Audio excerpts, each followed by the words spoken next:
Attends, c'est pas que je mets en doute la valeur d'une éducation supérieure. Je dis juste que c'est au détriment de l'expérience. Le système ne peut produire que le système. Je refuse de faire partie de ça et tu devrais refuser toi aussi. Je suis d'accord avec toi, sauf que t'as abandonné l'école et ça demande des couilles. C'est pour ça que tu devrais. Non, je peux pas. Nous sommes à la 5e minute du film Jobs de 2013 qui retrace la vie du créateur d'Apple et on nous le présente comme une espèce de libre penseur qui dort sur le campus alors même qu'il a abandonné ses études. Et pour reprendre les termes inspirés de son camarade, abandonner l'école ça demande des couilles. Certes.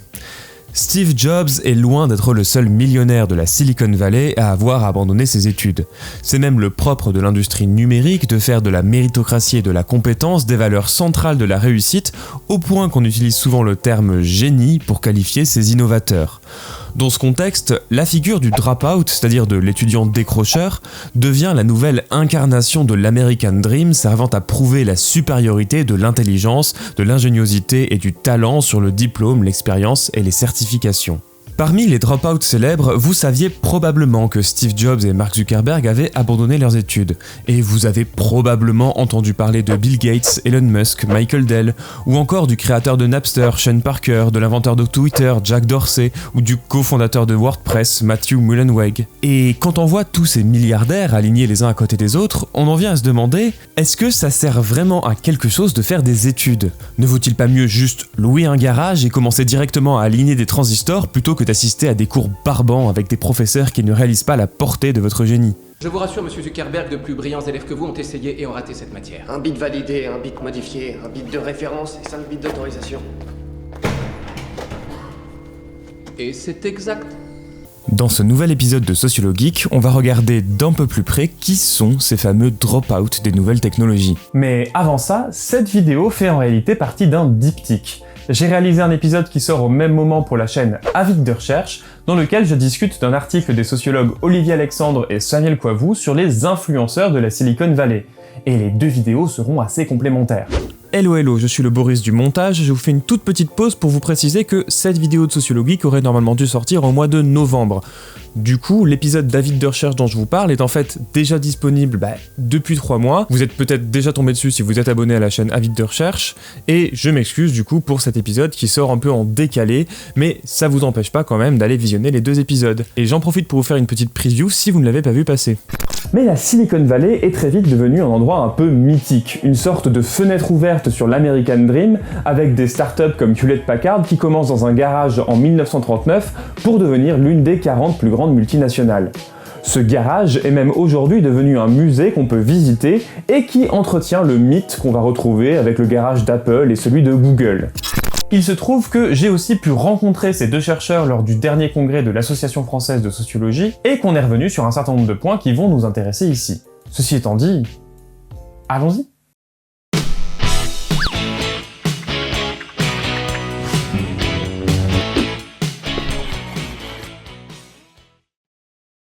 Avant de parler plus spécifiquement du cas des entrepreneurs décrocheurs, il faut qu'on prenne un peu de recul pour analyser la vision moderne que nous avons de l'entrepreneur technologique de façon générale. C'est le travail auquel s'emploie le sociologue Anthony Galuzzo dans son dernier livre Le mythe de l'entrepreneur, défaire l'imaginaire de la Silicon Valley. Et d'ailleurs, Karim de la chaîne Politicon a déjà fait une vidéo sur le livre que je vous invite à découvrir pour aller plus loin. Ainsi, comme le montre bien Galuzzo, les récits qui sont faits de la vie des entrepreneurs utilisent toujours les mêmes genres de clichés scénaristiques qui permettent une mise en récit de type voyage du héros campbellien, ce qui a tout pour nous être familier et qui marche très bien à Hollywood. En prenant l'exemple de Steve Jobs, il décortique les différentes étapes de ce mythe qui commencent toujours à peu près de la même façon. D'abord, la scène du garage dans lequel tout commence, des petits génies quittent leurs études avant la fin et vont développer le prototype d'une première machine révolutionnaire. Puis vient l'ascension, puis le succès, inévitablement suivi d'un twist scénaristique qui peut être une trahison, un échec, une chute, quelque chose dont il faudra se relever.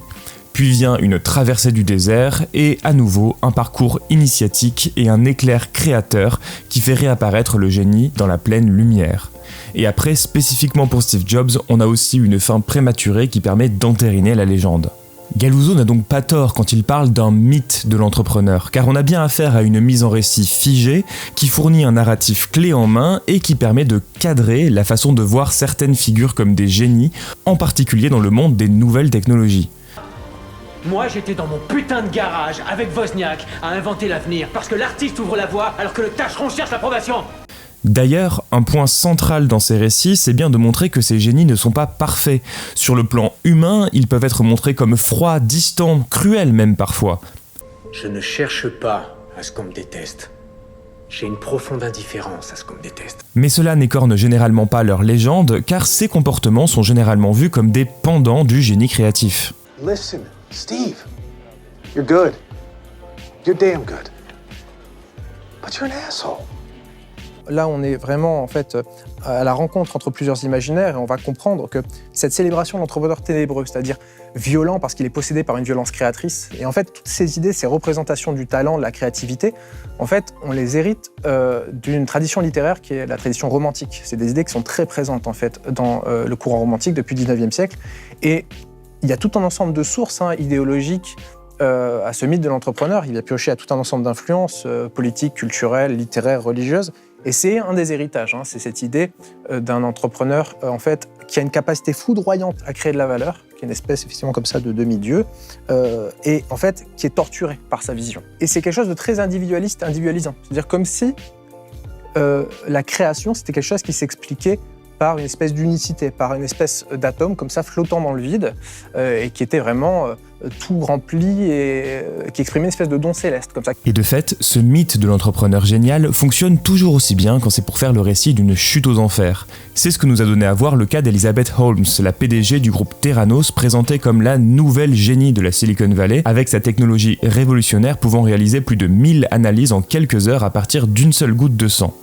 Bon, le seul problème étant que sa technologie n'a en réalité jamais fonctionné, et la révélation de la supercherie lui a valu une condamnation à plus de 11 ans de prison pour escroquerie envers ses investisseurs. Ah ça, on déconne pas avec les investisseurs. Ce récit rocambolesque est évidemment une mine d'or à scénario qui a donné lieu à la mini-série The Dropout, sortie en 2022, avant même la fin du procès, et un film serait en préparation par le réalisateur de The Big Short et de Don't Look Up, Adam McKay, même si le tout semble un peu en stand-by depuis que Jennifer Lawrence, qui devait jouer le rôle principal, a annoncé quitter le projet.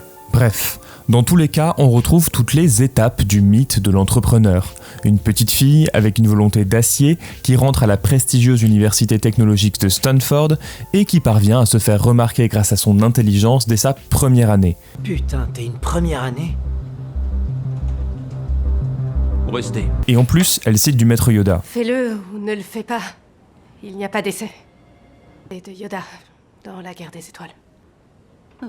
Puis elle dépose un brevet et elle abandonne ses études pour créer sa propre entreprise qui, après quelques revers, en vient à être valorisée à plusieurs milliards de dollars. La série nous laisse aussi comprendre que le choix d'arrêter ses études a probablement été la conséquence d'une agression sexuelle et pas seulement de la volonté de commencer au plus tôt l'aventure entrepreneuriale. Mais cela s'inscrit quand même complètement dans les récits de Bill Gates, Steve Jobs et d'autres dropouts célèbres.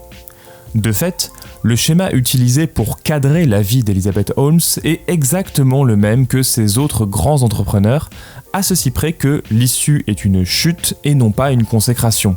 Et le récit ne remet même pas en cause le caractère brillant de la protagoniste, mais insiste sur son impatience qui la pousse à commettre l'erreur de falsifier des résultats au lieu d'accepter d'échouer pour mieux réussir plus tard. Une dernière chose, il faut éviter les citations de Yoda. Vous oubliez. Justement, être des scientifiques, c'est essayer. On ne fait que ça. Et le plus souvent, on accomplit vraiment quelque chose qu'après avoir essayé de le faire tellement de fois que ça paraît même plus possible que ça marche. La science, c'est réel. Yoda, c'est un petit homme vert fictionnel qui apparemment connaît absolument tout dans l'univers, à l'exception des règles de syntaxe et de grammaire. Alors je suis désolée que votre idée soit impossible, mais c'est comme ça que ça marche dans le monde. Le monde marche d'une certaine façon jusqu'au jour où une brillante idée germe dans la tête de quelqu'un et vient tout révolutionner. Regardez-la, la pauvre, elle est complètement matrixée, alors qu'elle a raison, la dame. On ne voit que les réussites de la Silicon Valley, mais ça invisibilise complètement la quantité d'échecs qui ont lieu chaque jour. L'une des caractéristiques de la tech, c'est le nombre très élevé de projets qui ne vont pas à terme. D'après Olivier Alexandre, 90% des entreprises technologiques disparaîtraient au bout de 5 ans aux États-Unis, et pourtant, dans la Silicon Valley, on ne s'en formalise pas. On écoute Olivier Alexandre. Ça, c'est la caractéristique de la Silicon Valley, c'est de faire des succès tellement grands qu'ils font oublier l'entièreté des échecs, et la Silicon Valley est vraiment un cimetière des éléphants. L'échec est donc complètement accepté et dédramatisé, à condition de se relever et d'être honnête à ce sujet.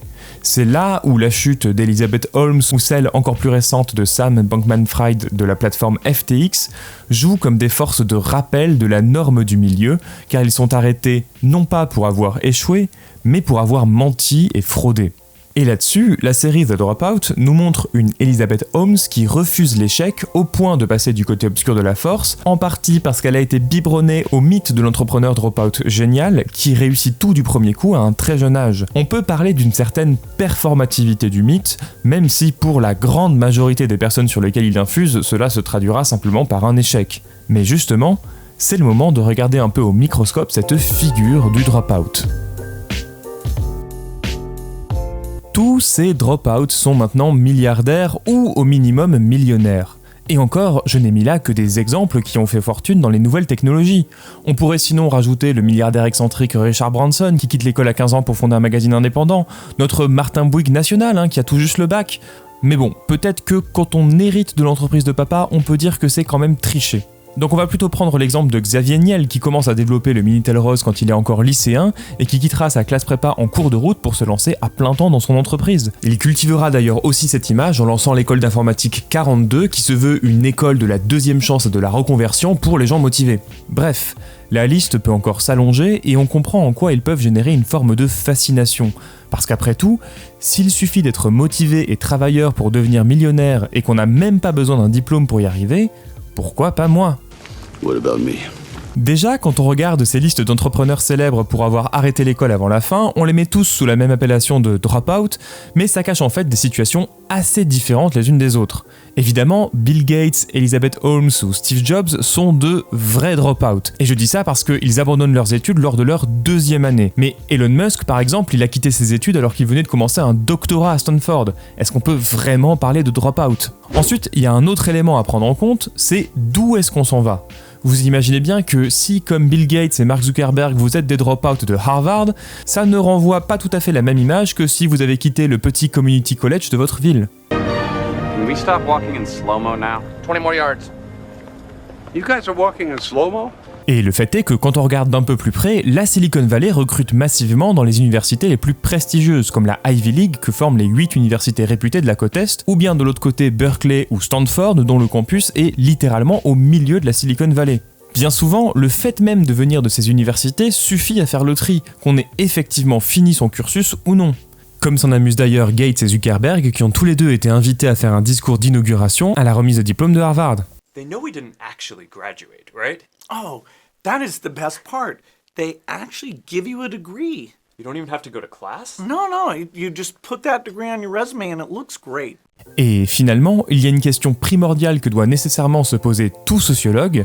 Est-ce que ces profils de dropout célèbres sont représentatifs des acteurs de la Silicon Valley ? On comprend bien en quoi cette figure du génie fascine et pourquoi ce mythe est si efficace médiatiquement.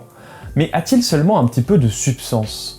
En étudiant le groupe des influenceurs les plus centraux de la Silicon Valley, Olivier Alexandre et Samuel Coivou ont pu remettre assez fortement en question les stéréotypes sur ces petits génies de la Silicon Valley. Le stéréotype du geek de la Silicon Valley, donc c'est un jeune à capuche, hoodie, un peu petit génie, dropout, qui a abandonné ses études. Ça, c'est le stéréotype. La sociologie de la Silicon Valley, elle est beaucoup plus diverse. C'est des gens, la moitié des travailleurs, ils sont nés dans un autre pays. Ils sont plus âgés que le stéréotype du geek. Ils viennent en majorité quand même beaucoup de catégories intellectuelles supérieures. Et les continents, les régions du monde dont ils viennent, c'est des régions du monde qui ont le niveau d'expertise et de formation les plus avancés. Donc il y a l'Europe, il y a l'Inde, il y a la Chine. Et en termes de diplôme, parce que le dernier élément de la figure là, c'est celle du dropout. En fait, ça c'est complètement faux. Enfin, clairement, ce qu'on voyait, c'est que des dropouts, il n'y en avait quasiment pas. Mais par ailleurs, le côté justement méritocratique de c'est juste des gens qui ont une idée, etc. En fait, ce qu'on voit, c'est que je sais pas, plus de 50% sont passés, alors déjà par des universités états-uniennes, par des universités très centrales type Ivy League ou top 20 des universités américaines, donc c'est Harvard, Stanford, Berkeley, MIT, etc. La majeure partie d'entre eux ont non seulement une licence, qui est un peu le niveau standard, mais ont également des masters, au-delà de la licence, qui sont très rares en fait aux États-Unis, qui sont relativement rares. Donc c'est vraiment des privilégiés d'un point de vue du diplôme, et beaucoup ont effectivement des MBA, donc au-dessus d'une spécialisation généralement comme ingénieur informatique ou qui peuvent être très divers, mais donc avec aussi des formes de formation spécifique à l'entrepreneuriat. Donc on est très loin quand même du mythe, on est très loin de ce qu'on veut dire comme self-made man. Ouais. Après, ça se retrouve aussi dans la sociologie de l'entrepreneuriat des licornes issues de la Silicon Valley, où les dropouts, il n'y en a quasiment pas, c'est minime, c'est 4%, 5%, c'est vraiment tout petit. Par contre, sur les fondateurs de licornes, c'est un peu plus jeune, effectivement, comme sociologie, c'est autour de 30 ans. Mais le stéréotype tel qu'il est porté par les représentations sur la Silicon Valley et par les grandes percées technologique et celle qui reste dans l'imaginaire, effectivement, il y a un gros écart avec ce qu'on a pu observer. Le problème par ailleurs qu'on a, c'est en statistique, on parle de sélection sur la variable dépendante, c'est que si on regarde le succès à partir des gens, si on regarde les déterminants du succès en commençant par regarder uniquement les gens qui ont eu du succès, on oublie qu'en fait, ça nous dit rien de quelles étaient les caractéristiques des autres. En fait, ce qu'on n'a jamais dans ce truc, c'est le pool de gens qui ont fondé des entreprises. Donc en fait, nous dire qu'il y en a quelques-uns qui, effectivement, très jeunes et sans diplôme, ont eu des entreprises valuées à des milliards de dollars. En fait, quand on sait qu'en vrai, la plupart des gens qui dirigent ce genre d'entreprise sont plutôt plus âgés, ont plutôt beaucoup de diplômes et ont plutôt des origines sociales supérieures, ce qui signifie pas qu'ils sont tous enfants de millionnaires, mais ce qui signifie que généralement, ils ont des parents ingénieurs, médecins, profession libérale, avocats, etc. Donc en gros, ils n'ont jamais eu, généralement, ils vivent dans l'aisance économique, sans vivre dans des palais, etc. Mais c'est des gens qui ont eu des enfances généralement privilégiées, des éducations privilégiées. Généralement, on ne sait pas à qui les comparer exactement, et donc on fait circuler ce mythe.